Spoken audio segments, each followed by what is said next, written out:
j'ai fait une vidéo où j'ai dit que l'athéisme était déraisonnable, mais j'ai dit que strictement parlant, il n'était pas irrationnel, mais déraisonnable. Alors, quelle est la différence?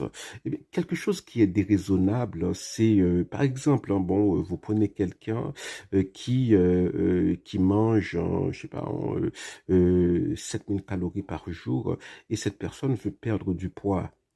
C'est déraisonnable. Mais il y a voilà une petite quantité de gens qui ont un super métabolisme et qui peuvent manger beaucoup, beaucoup, beaucoup de calories et ne pas prendre du poids. Et si ces personnes-là font du sport, eh bien, elles perdent du poids. Mais c'est vraiment une minorité.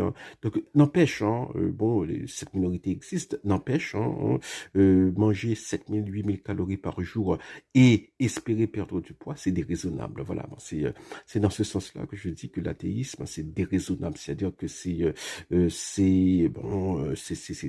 très, très, très improbable qu'il n'y ait pas de créateur de l'univers, qu'il n'y ait pas, pour reprendre le vocabulaire d'Aristote, de cause première.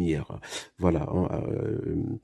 Et, euh, et l'irrationalité, c'est techniquement parlant, c'est quelque chose qui est inconcevable. Voilà, inconcevable, inimaginable. Voilà, par exemple, un triangle qui a quatre côtés. Voilà. Donc ici, il y a une contradiction logique. On ne peut pas avoir un triangle qui a quatre côtés. On ne peut pas avoir un rectangle qui a trois côtés. Voilà, c'est la même chose. De même, dans euh,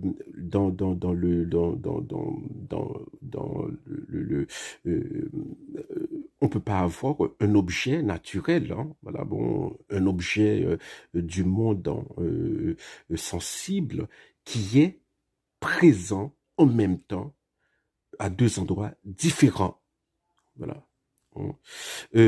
C'est une contradiction, ça ne peut pas exister. Donc, croire que cela est possible, c'est irrationnel. Voilà. Croire que euh,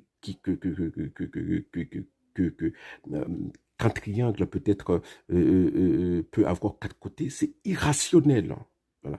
C'est ça la différence entre quelque chose qui est déraisonnable et irrationnel. La chose qui est déraisonnable est concevable, mais c'est très improbable, alors que la chose qui est irrationnelle, elle est strictement inconcevable.